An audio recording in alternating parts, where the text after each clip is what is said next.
activate. Commence emergency shutdown. We are attempting to avoid human losses during this transition.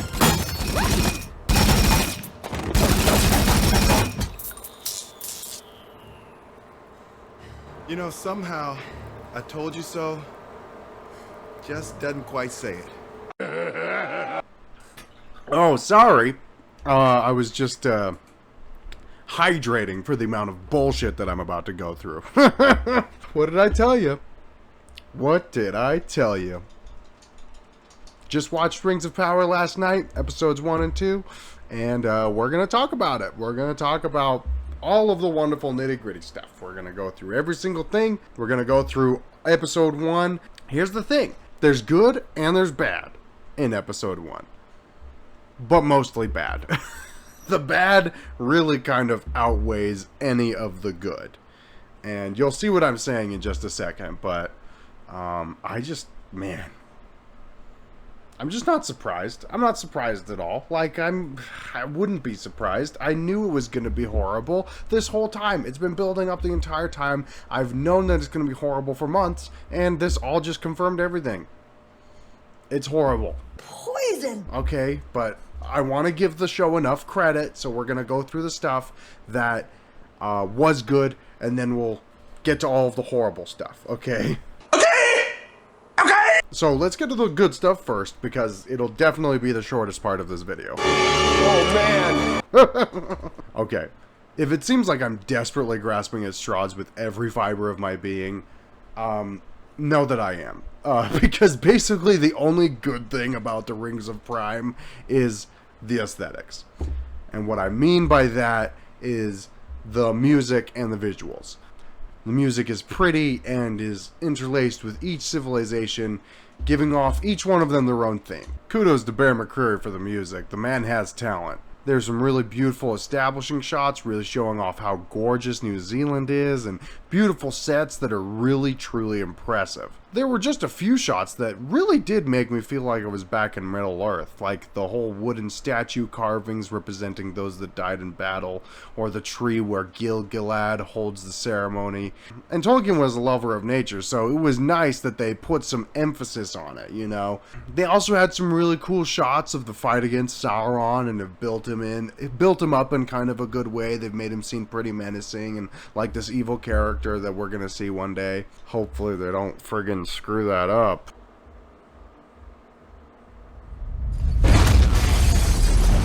But we'll see. What else? The map is accurate. They got the map right. It comes with some really cool transitions. Yeah, really nice, cool transitions going from map to map and all of that. And, and the Harfoots, they're cute. I didn't expect that to ever come out of my mouth, but the Harfoots, they're kind of cute. Yeah, they're a little adorable little people like hobbits are supposed to be. So kudos to them for being able to do that. I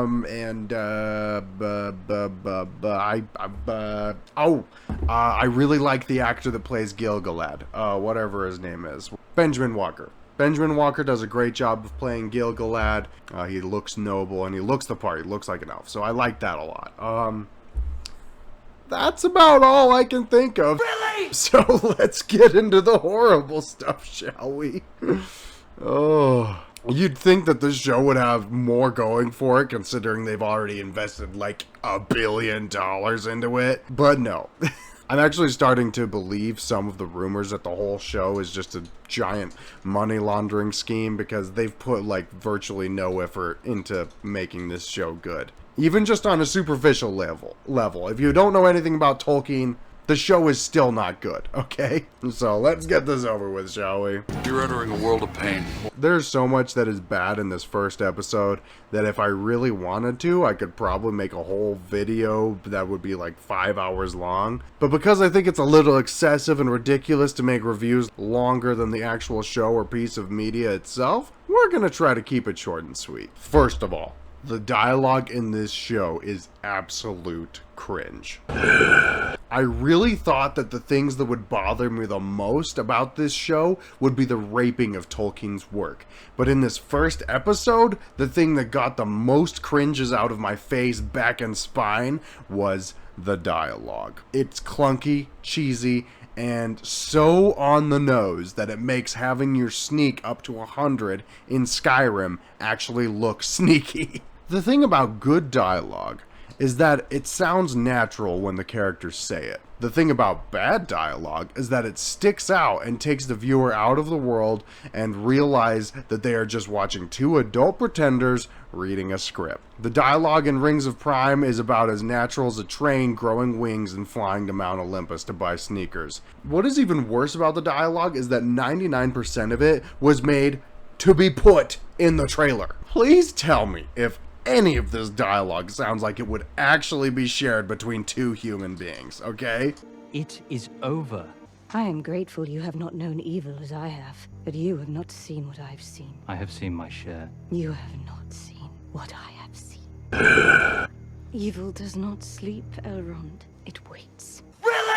Past is with us all, whether we like it or not. Stop it now! The skies are strange. Stop it. You have fought long enough, Galadriel. Put up your sword. I'm going to throw up. Without it, what am I to be? What you have always been, my friend. This dialogue served no other purpose than to be in the trailer and give the audience a general idea of what the show is going to be about, and it is completely out of place here. He's still out there. The question now is where? I ran out of coffee, so we have no more coffee. We must find it. The question now is where? You've served enough cheeseburgers here at Burger King, my friend. Put up your spatula. If we only ever did the things we were told to do, then we'd hardly ever do anything at all. That one's literally just a quote at this point.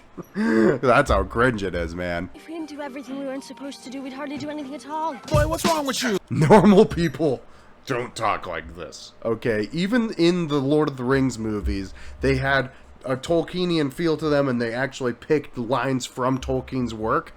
You can tell it's not Tolkien's work here at all. There's no flow to it.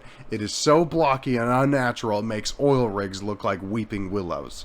It's clunky because it tells the viewers exactly what they need to know about, leaving literally no work for the audience to decipher its meaning. The showrunners don't trust their viewers to let them gather information for themselves about the show. It literally just spells out all the things it wants you to know about what is happening. Remember when shows trusted their viewers to pick up on subtle hints and implications, and it felt all the more powerful when the payoffs actually happened? Gone are those days. It is about as smooth as a sandpaper slip and slide. It is about as flowing as a constipated diabetic after Taco Bell. It is about as clunky as a dung beetle turd. Ha! Notice what I did there? Notice how I used like 5 different analogies to get my point across?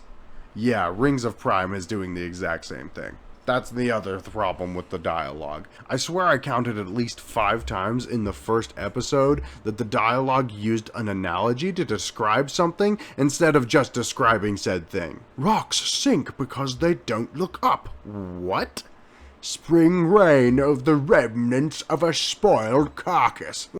What the showrunners really didn't understand is that Tolkien's dialogue wasn't good because his descriptions were all just analogies. It was good because Tolkien could put you in a world with his poetic prose, alright? Remember this dialogue that the showrunners from Lord of the Rings handpicked from Tolkien's dialogue in his books?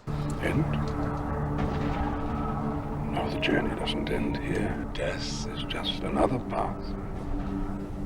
One that we all must take. The grey rain curtain of this world rolls back, and all turns to silver glass, white shores, and beyond, a far green country, and to a swift sunrise. You cannot pass! I am the servant of the secret fire, wielder of the flame of Arnor. Dark fire will not avail you! Flame of Udun! The showrunners clearly don't know how to write dialogue that simply describes something without just likening it to something else easier to describe. We saw right through it, man. Y'all are nothing close to the writer that Tolkien was, and it shows hard. Next. Galadriel, or as I like to call her, Karen Ladriel. All you idiots out there that were defending Galadriel as being a strong female character, well, I'm sure that these scenes just gave you an orgasm. Because yep, that is about all Galadriel does for the entire show, is overcome every obstacle with zero effort, even though all of her soldiers died in comparison, shoot sick burns to the mansplaining chads left and right, and prove that she is better at anything and everything to everyone. I want to hear about you. I am not some courtier to be placated by idle flattery. He was asking you how you're doing, Karen Ladriel, not catcalling you in a sexual harassment lawsuit. Literally within the first 10 seconds of the show starting, Karen Ladriel is getting bullied by men and then beats the crap out of one of them and has to be torn off of him, showing that she can dominate anyone. That's right, buddies, we're sticking it to the patriarchy for sure. All that talk that they have of updating the show for modern audiences is as clear as day, to the point that it literally shows Galadriel bending a knee defiantly to the white supremacist Gil-galad, woman being forced to conform to the patriarchy. How much more on the nose can you get? Speaking of Galadriel just being good at everything, how is jumping on a sword ever a good idea? That's dumb. You're dumb. Remember how hard it was in the Fellowship to kill the cave troll? Well, here's Megaladriel killing the thing with 3 hits. Of course she is perfect in every way, and is being held down by all of the incompetent men around her. I am so confused as to what the writers are hoping to accomplish with their main character. Are we supposed to like Karen Ladriel? Because basically every single trait she has rendered is what I would say every feminist whale would call toxic masculinity. She takes no thought to the safety of her subordinates, she is resentful to authority, she is headstrong and disregards any pain and suffering that her friend Elrond has gone through, acts only out of spite to help those who rely on her for and actually need her help, and she bashes anyone with insults and vitriol that doesn't give her what she wants immediately. Are you going to arrange an audience or not? We are so far removed from the angelic Kate Blanchett portrayal of Galadriel that was ridiculously faithful to Tolkien's original vision of beauty and feminine grace that these characters bear literally zero resemblance. Are we supposed to like Galadriel or hate her? I don't flippin' know. Also, it is definitely clear that Morfydd Clark was not cut out for the physical requirements for this badass girl boss role. Her throwing a punch and swinging a sword gives me Dark Fate flashbacks. You clearly don't know how to throw a punch or swing a sword with the force it would take to accomplish the feats you were performing, and it immediately looks so fake that I'm starting to long for Evangeline Lilly to make an appearance. At least she looked like she could kill a troll, okay? Speaking of incompetent men, want to know how to pick out the idiot or bad guy or prideful narcissist out in the Rings of Prime? Straight, white, male. Is the message that Hollywood has been pushing for years. White men bad, minority man good, woman good. Forget just the mansplaining of Galadriel. There's basically a guarantee that if a character is straight, white, and male, that he will be mansplaining or bullying a woman or person of color in this show. Not woke, huh? They're even just doing a huge disservice to the characters that do exist in the canon, propping up their own made-up characters for the story that they want to tell. Just like I've been saying this whole time.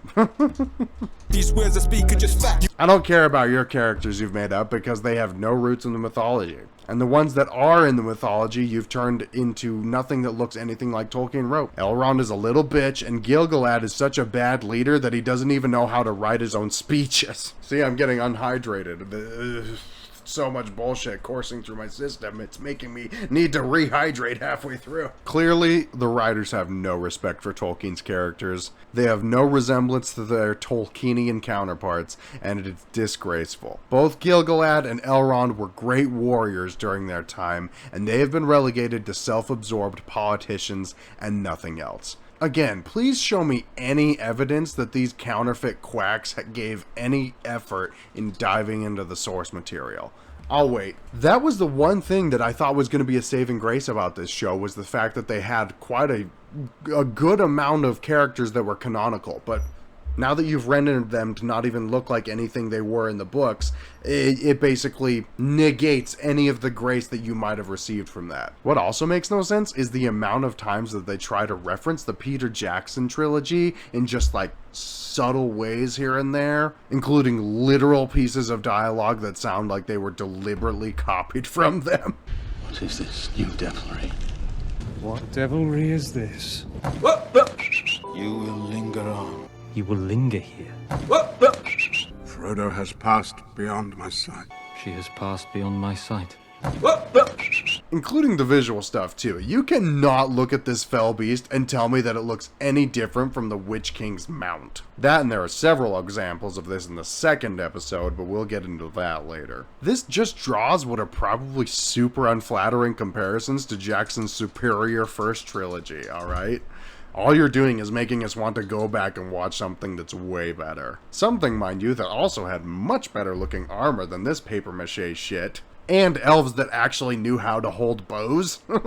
What the freak is this guy doing? Your friggin' arm is gonna get torn up, man. And I'm just gonna sound like a broken record at this point, but the lore hardly compares with anything that Tolkien wrote. Elves just look like humans with pointy ears and have none of the ethereal, godlike presence like Tolkien always described them. Harfoots shouldn't exist. Going to Valinor was not even an option that could have just been given out willy-nilly whenever King Galadriel felt like it. They were banned from Valinor, so there was no way for them to even return anyway. So you guys acting like they could have just gone back home whenever they felt like there was no evil left makes no sense. Finrod was not killed looking for Sauron, he was killed defending Beren and Luthien, and I know I got a ton of flack for getting that detail wrong in one of my past videos.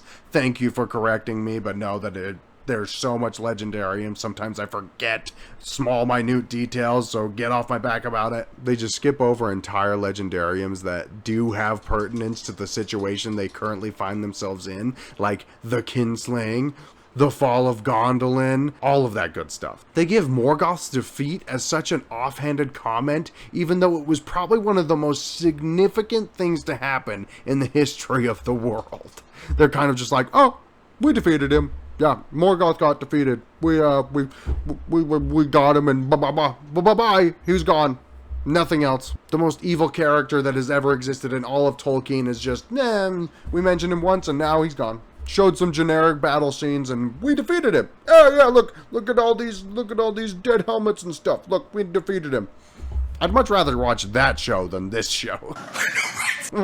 Show me the war between Morgoth. That would be something I would want to watch more than whatever contrived bullshit you guys have written. At least in Jackson's trilogy, we got to see the destruction of Sauron in the Second Age in the prologue, and we were able to see how powerful and destructive he was. Rings of Prime tries so hard to be epic, but only gives tiny glimpses of what would be a fantastical spectacle to captivate its audience. Instead, we're all left bored and wondering when something impactful is going to actually happen. What was the deal with them when they get to Valinor? Like, it turned into some like druggy shroom fever dream portal thing. You just sail across the sea. You're not going on a different dimension. I don't know why they made it like this giant impactful thing. It was just weird and it felt kind of cultish, you know what I mean? That is something else about the first episode. The pacing is so convoluted that it makes it so hard to get invested in anything. There are moments of super intense highs that lead into some Harfoot's just eating berries or something. Are you trying to take yourself seriously or not? We can also see right through the manufactured conflicts giving way to huge plot holes that they make up because they don't have enough actual material for a good story and simply need to pad out the runtime. Conflicts like Galadriel not being able to just talk to King Gil-galad and having to go through the totem pole to speak with him even though she's the literal commander of his armies, or Galadriel and her posse not being able to find Sauron's fortress even though it was a giant spike castle that clearly could have been visible during the day when they were looking for it. Half of Galadriel's elves just standing around while the frost troll grabs them, literally just standing there waiting for it to grab and bash them. them against the walls. Harfoot's taking the time to go and find and eat berries and being like blown away by their taste, even when they clearly live on a lifestyle that would have had them eating berries already in the first place. Just little simple things like that that just took me right out of it. Galadriel jumping out of a boat that is far from Middle-earth as America is from Iceland and just being like, screw it, I'll just swim because that's how much of a girl boss I am. I didn't even get to all the shit about Arendir and whatever his lover's name was because I barely even remember what happened with them. It was that forgettable. The character of Arendir is a block of wood with literally no chemistry between his supposed love interest. And as a result, I find myself scratching my brain to think if they actually did anything important at all. That's not a good sign. It's usually a sign that you have too many characters if you have no idea what to do with all of your characters.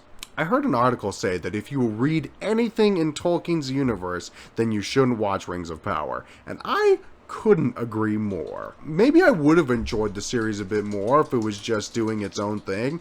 But alas, you chose to bury your dagger in a beloved work, and now here are the consequences. People hating everything that you've done because it's basically sacrilege to the work that came before it. And it is really only gonna get worse.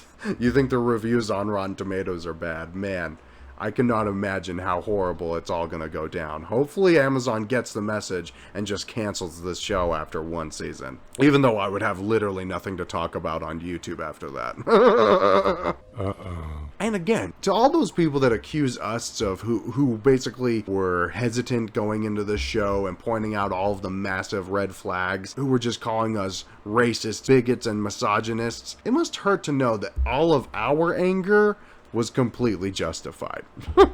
The show is shit, and you know it. Of course, you'll never admit that because you're literally incapable of humility and self-criticism, but just know that it really feels good to be right. I'm gonna get to episode 2 tomorrow, and everything that I've said just gets even worse. Just so contrived and everything, but here we are. I've dug a hole and I'm stuck in it now. No getting out of this baby.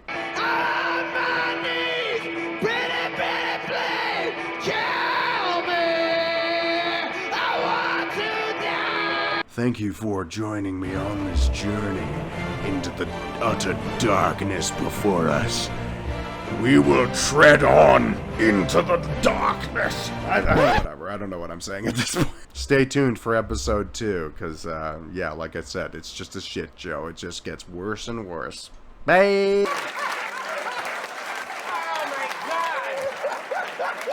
Oh my God! So you can see why it bombed.